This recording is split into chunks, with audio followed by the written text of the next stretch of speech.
Read by Newgate Novelist. By Word of Mouth, by Rudyard Kipling. Not though you die tonight, oh sweet and wail, a spectre at my door, shall mortal fear make love immortal fail. I shall but love you more, who, from death's arms returning, give me still one moment's comfort in my matchless ill. Shadow Houses. This tale may be explained by those who know how souls are made, and where the bounds of the possible are put down. I have lived long enough in this country to know that it is best to know nothing, and can only write the story as it happened. Dumoise was our civil surgeon at Meridki, and we called him Dormouse, because he was a round little, sleepy little man. He was a good doctor, and never quarrelled with any one, not even with the deputy commissioner, who had the manners of a bargee and the tact of a horse. He married a girl as round and as sleepy-looking as himself. She was a Miss Hillardyce, daughter of Squash Hillardyce of the Burrows, who married his chief's daughter by mistake, but that is another story.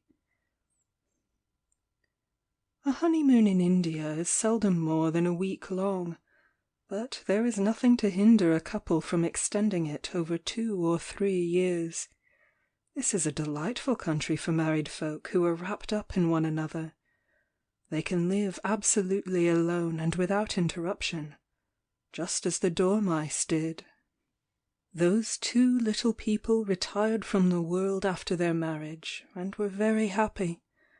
They were forced, of course, to give occasional dinners, but they made no friends hereby, and the station went its own way and forgot them, only saying, occasionally, that Dormouse was the best of good fellows, though dull. A civil surgeon who never quarrels is a rarity, and appreciated as such.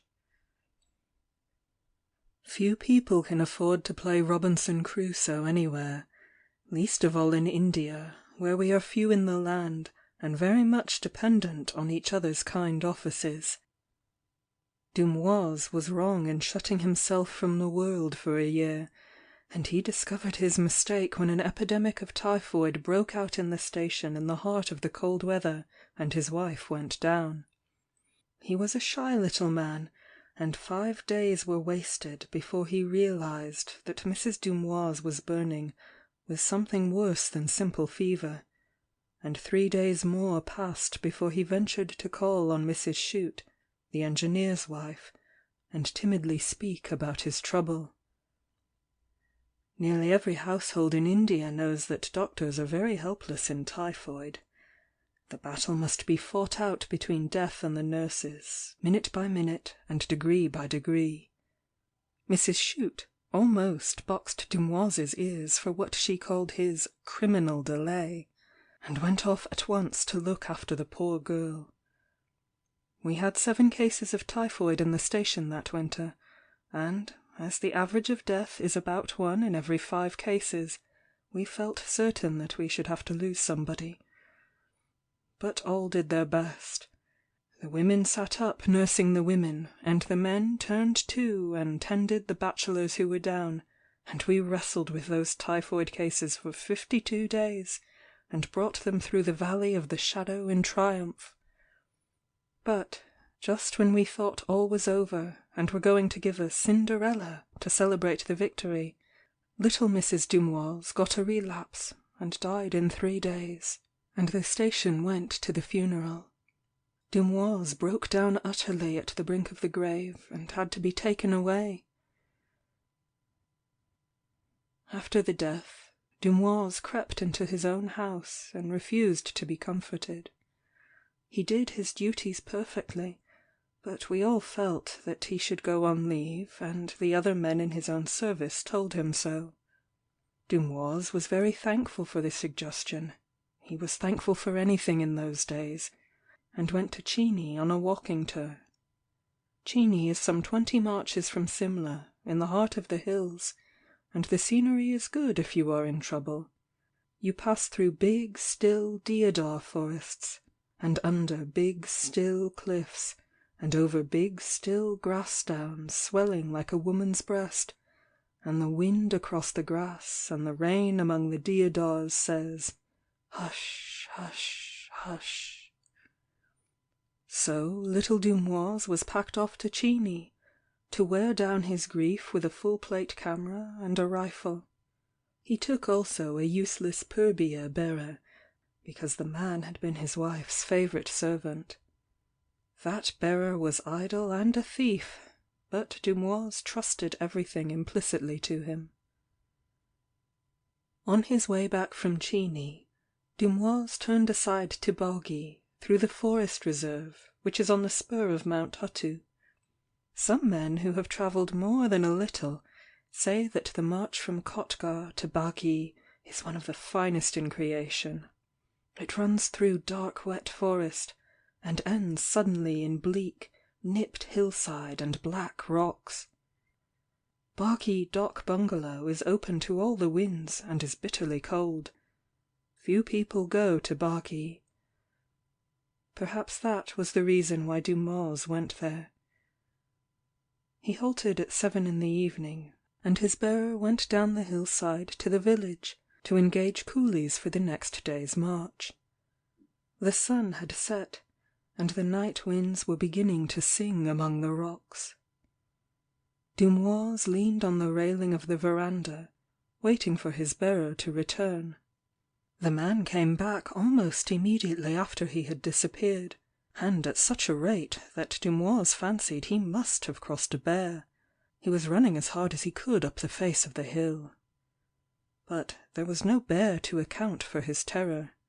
He raced to the veranda and fell down, the blood spurting from his nose and his face iron grey. Then he gurgled, "I have seen the Mem-Sahib! I have seen the Mem-Sahib!" "Where?" asked Dumoise.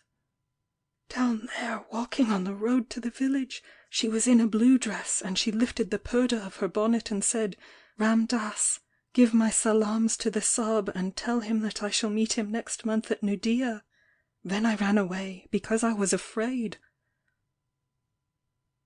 What Dumoise said or did, I do not know.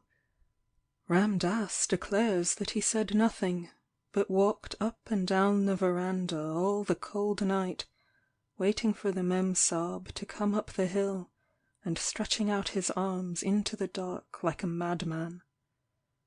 But no Mem-Sahib came, and next day he went on to Simla, cross-questioning the bearer every hour.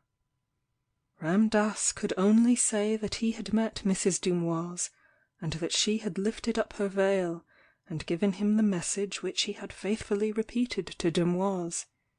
To this statement Ram Das adhered.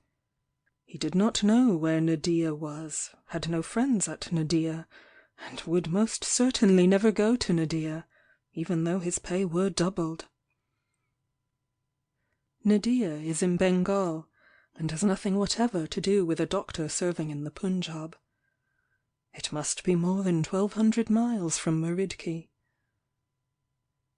Dumoise went through Simla without halting, and returned to Meridki, there to take overcharge from the man who had been officiating for him during his tour. There were some dispensary accounts to be explained, and some recent orders of the Surgeon General to be noted, and, altogether, the taking over was a full day's work. In the evening, Dumoise told his locum tenens, who was an old friend of his bachelor days, what had happened at Bagi, and the man said that Ram Das might as well have chosen Tuticorin while he was about it. At that moment, a telegraph peon came in with a telegram from Simla, ordering Dumoise not to take overcharge at Meridki, but to go at once to Nudia on special duty. There was a nasty outbreak of cholera at Nudia, and the Bengal government, being short-handed, as usual, had borrowed a surgeon from the Punjab. Dumoise threw the telegram across the table and said, Well?" The other doctor said nothing. It was all that he could say. Then he remembered that Dumoise had passed through Simla on his way from Bagi, and thus might, possibly, have heard first news of the impending transfer. He tried to put the question, and the implied suspicion into words, but Dumoise stopped him with, "If I had desired that, I should never have come back from Chini. I was shooting there. I wish to live, for I have things to do. But I shall not be sorry." The other man bowed his head, and helped, in the twilight, to pack up Dumoise's just opened trunks. Ram Das entered with the lamps. "Where is this Sahib going?" he asked. "To Nadia," said Dumoise softly. Ram Das clawed Dumoise's knees and boots, and begged him not to go. Ram Das wept and howled till he was turned out of the room. Then he wrapped up all his belongings, and came back to ask for a character. He was not going to Nadia to see his Sahib die, and, perhaps, to die himself. So Dumoise gave the man his chit, and went down to Nadia alone, the other doctor bidding him goodbye as one under sentence of death.